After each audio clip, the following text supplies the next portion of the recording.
Hello everyone, thanks for taking a few minutes to listen to our short video about our fundraising and awareness raising project for the people of Yemen that we're calling Moving in Prayer for Yemen. Although we're living in these really strange times and it's tempting to want to sort of just hibernate and wait until the COVID crisis is over, there's something happening in our world that's deeply worrying and needs our attention. For most of us, life is going to return to normal, some form of normality anyway, once this pandemic crisis is over. But for the Yemeni people, they haven't had anything resembling a normal life for a long time, probably over 10 years, if not longer. And it was back in 2011, during what was known as the Arab Spring, that Yemen's problems really began to really develop. And Yemen was actually one of the first countries to speak out against corrupt governance, against poverty and poor living standards, and also state oppression. And there were lots of mass protests. But unfortunately, there was no victory for democracy, and a rebel Shiite group known as the Houthis took control of the capital, and a civil war broke out between the Houthis and a Saudi-led coalition that took up the side of the ousted government. Of course, it's a war that's had a catastrophic effect on the country's infrastructure and economy, and of course, as is so often the case with these sort of conflicts, the people that really suffer the most is the general population. And by 2017, the humanitarian crisis had reached what was described as an alarming point. There's a lot that could be said about the international politics going on behind the scenes. I've actually put together a little article that you can follow and have a read of. But a few of us at Harbour have been spending some time thinking about how we can best work towards contributing in some way towards alleviating the plight of the Yemeni people through prayer, by raising awareness, and by giving to organisations that are actually working on the ground in Yemen. It'll be an inadequate overview, I know, but here's just a few of the big problems facing the people of Yemen. First of all, because its main port is being blockaded by the Saudi-led coalition, it means that vital supplies such as food and medicine aren't reaching the people. Only a very small part of Yemen is actually arable land, and it has severe problems also with water because it's very arid. 90% of its staple wheat is imported, supplied from outside the country, and this means that starvation, because of the blockade, starvation and severe malnutrition are commonplace. Most of the 31 million people living in Yemen face a need for urgent assistance, about 24 million people. 5 million of those daily face starvation. The second thing, of course, a big problem that often goes with starvation and malnutrition is disease. And a disease that most of us thought was confined to the history books, cholera, has run rampant in all but one of the Yemeni governments. And of course, children are very vulnerable to disease, and in the case of cholera, most cases occur in children, and 23% of all suspected cases of cholera occur in children under 5. And things like diphtheria are also on the increase, and for a country like Yemen, of course, there's very little chance of an orchestrated effort to defend itself against COVID. Of course, because of malnutrition as well, children are less able to, and people are less able to cope with the effects of any of these illnesses, and so the death rate is much higher. The war, of course, as well, has caused the deaths of over 100,000 people and a far greater number of wounded people. Children are a major victim of violence, and human rights groups are deeply concerned about the use of landmines, child soldiers, and also the sexual crimes that are committed against children and women. Airstrikes are still being carried out by coalition troops, and Western powers, including the UK, have been selling billions of dollars of weapons to Saudi Arabia, which is literally spending billions every month on this war.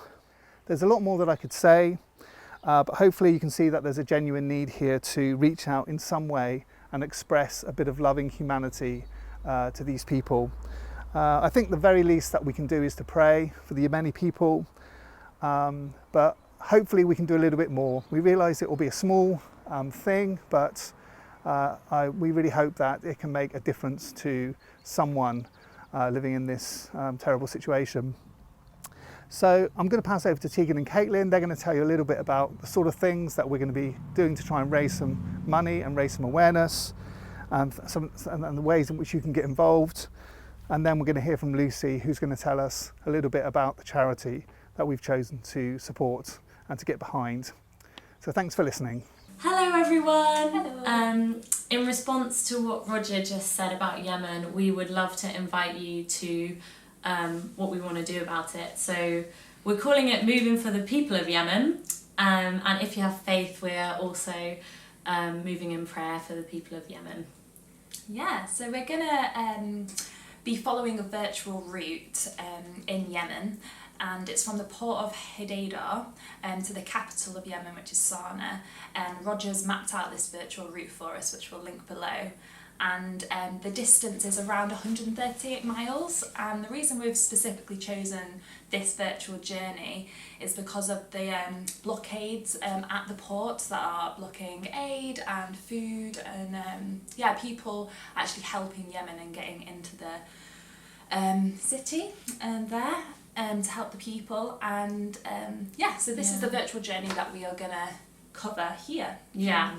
And our aim is to move and cover this distance, and we'll be starting from the 5th of April and ending on the 10th of May. So the journey, how we're going to do it is we're going to break the journey up into 5 sections, because obviously 138 miles is far.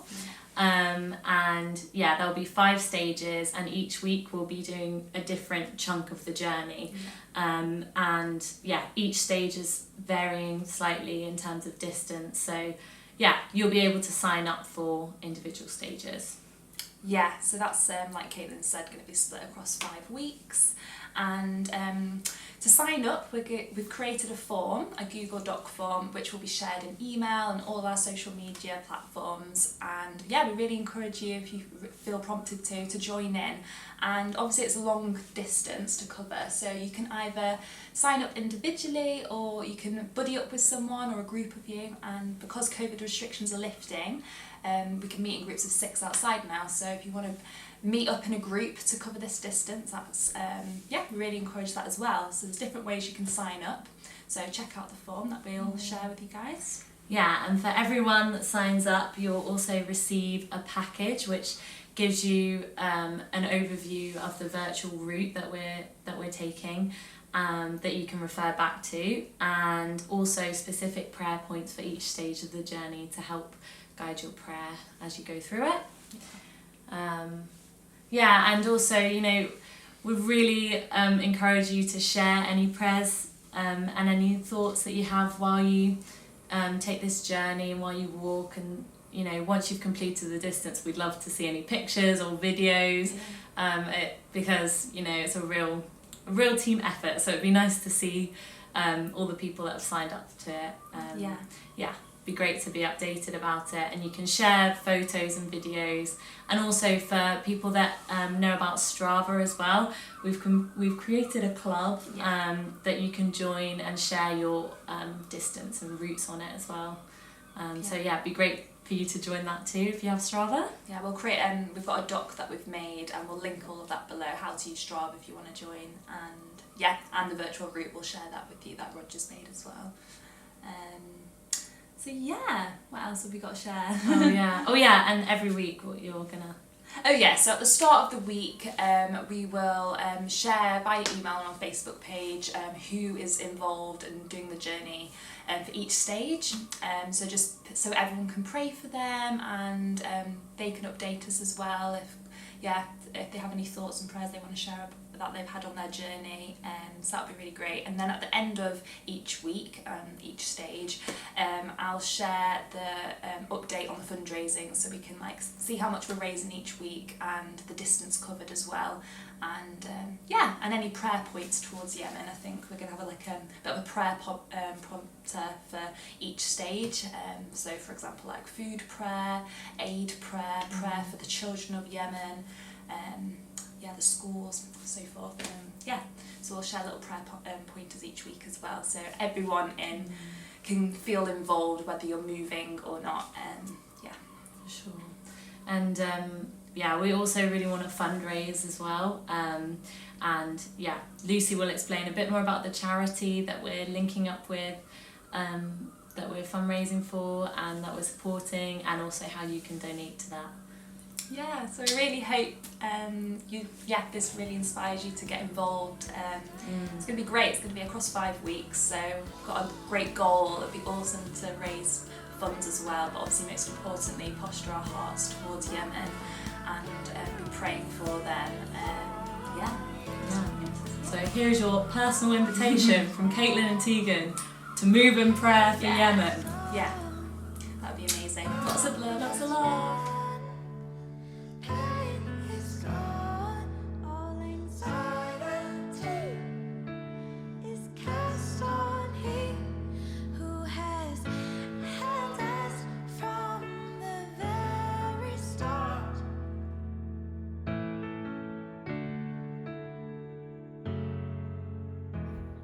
Hey guys, so who are we going to be supporting and how can you donate to this really important cause?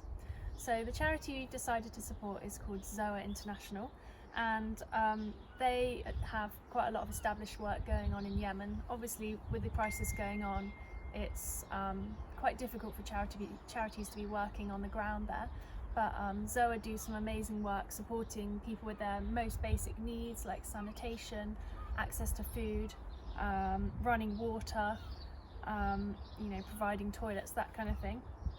And you can read a bit more about their work on their website, which is zoa, international.com.